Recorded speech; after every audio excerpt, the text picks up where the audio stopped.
Pemirsa, Anda kembali menyaksikan dialog khusus dan saya hari ini masih ditemani oleh Ibu Pusporini dari Divisi Teknis Penyelenggaraan KPU Kota Kediri dan juga ada Bapak Mamnun, Divisi Hukum KPU Kota Kediri. Tadi sudah dijelaskan banyak mengenai pelaksanaan pemilu 2019 secara umum. Nah, ini saya akan bergeser dulu. Sebentar Pak Mamnun, saya bergeser ke Ibu Pusporini. Tadi sudah disinggung sedikit oleh Pak Mamnun bahwasanya metode baru yang diterapkan untuk pemilu 2019 punya tantangan tersendiri, utamanya di bidang teknis. Bagaimana menurut Bu Pusporini, apa sih tantangan yang dijalankan ini? Terima kasih. Tantangannya pada dasarnya, yang pertama karena waktunya, waktu untuk kegiatan BIMTEK utamanya karena kita sebagai penyelenggara di tingkat kabupaten kota, kemudian untuk memberikan BIMTEK atau rakor kepada ad hoc baik BPK, BPS maupun KPPS ini waktunya yang kurang, menurut kita kurang ya. Jadi memang butuh karena ini adalah pemilu serentak untuk dengan 5 jenis surat suara, perlu pemahaman dari penyelenggara di bawah karena yang di bawah nanti sebagai ujung tombaknya KPU ya. Jadi yang terpenting bagi kita tantangannya, walaupun ada tantangan kita harus berusaha untuk bisa menjawab tantangan tadi. Jadi walaupun misalnya terkait dengan anggaran untuk BIMTEK KPPS hanya 1 kali, itu nanti akan kita maksimalkan mungkin dengan mengambil waktu yang lain supaya yang terpenting orientasi kita adalah KPPS itu paham betul akan tugasnya di TPS ya. Karena untuk KPPS sendiri nanti tidak hanya bekerja mulai tanggal 16, melainkan tanggal 17 pun mulai pagi sampai malam. Jadi rata-rata nanti sampai pukul 24 itu masih posisi di TPS. Tantangan berat bagi KPPS. Karena nanti tugas dari KPPS itu cukup berat. Kemudian juga dia harus membuat banyak salinan karena peserta pemilunya baik dari yang pasangan calon, kemudian pasangan perseorangan DPD maupun partai politik itu cukup banyak. Maka perlu kita pahamkan ya. Jadi dengan berbagai pendekatan kita usahakan dengan jumlah TPS 947 yang di Kota Kediri dikalikan 7 KPPS per TPS itu nanti juga menjadi tantangan bagi kita. Tapi hal itu menurut kami ya KPU Kota Kediri karena sudah menyatakan siap untuk melaksanakan pemilu 2019, apapun akan kita lakukan. Jadi hampir setiap hari kita itu full time untuk memberikan sosialisasi begitu ya, maupun BIMTEK kepada Nah, ini kita berbicara tentang sosialisasi. Bagaimana Bu antusias warga Kota Kediri, utamanya dengan adanya 5 surat suara yang berbeda ini? Ya, terima kasih. Jadi pada dasarnya pada saat kegiatan sosialisasi baik yang dilaksanakan oleh relawan demokrasi, kemudian dari penyelenggara sendiri baik itu KPU, kemudian PPK, PPS ya, ini cukup bagus antusias dari masyarakat ya. Jadi lebih banyak memang sosialisasi yang dilaksanakan dalam pemilu 2019 ini. Kemudian karena juga banyaknya media yang sudah banyak memberikan informasi tentang pemilu 2019, jadi masyarakat tidak seperti yang dibayangkan sebelumnya begitu sulit atau bagaimana seperti itu, tidak. Jadi sudah siap kayaknya masyarakat. Cuma memang ada perbedaan pada saat untuk pemilu legislatif nanti, khusus untuk yang DPR RI, DPRD provinsi, kabupaten kota itu tidak ada lagi foto di dalam surat suaranya, foto calon tidak ada. Ini yang perlu dijelaskan ya Bu ya. Yang menjadi bingung kadang-kadang pada saat kita tahu di jalan-jalan raya atau di gang banyak calon yang memasang foto atau APK ya. Ternyata pada saat di surat suara tidak ditemukan foto itu. Itu ya. Ini tapi nanti pada saat di TPS pemilih tidak usah ragu untuk menentukan pilihannya karena nanti di dalam papan pengumuman di TPS itu ada foto calon, di DCT-nya ada foto calon. Ya, jadi nanti dia tinggal kalau calonnya dipilih nomor sekian misalnya, seperti itu nanti pada saat di surat suara hanya tertulis nomor urut dan nama calon saja. Baik, Ibu Puspa mungkin bisa ditunjukkan ke pemirsa dan juga masyarakat Kota Kediri bagaimana contoh dari surat suara yang akan dicoblos nanti oleh masyarakat. Untuk jenis surat suara ada 5 jenis pemilu. Yang pertama adalah kategori surat suara untuk pasangan presiden dan wakil presiden. Pada saat diberikan oleh ketua KPPS, posisi surat suara dalam keadaan terlipat seperti ini ya. Kalau yang di bawah berwarna abu-abu, di belakang juga abu-abu, ini adalah untuk surat suara presiden dan wakil presiden.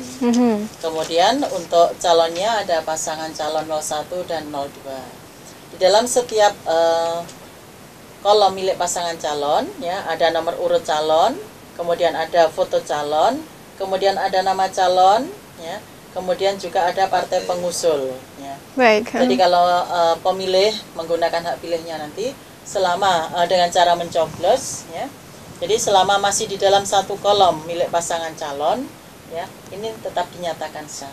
Tetapi untuk sahnya surat suara sendiri, yang pertama surat suara tadi harus terlebih dahulu ditandatangani oleh ketua KPPS, ya, yang berada di sini.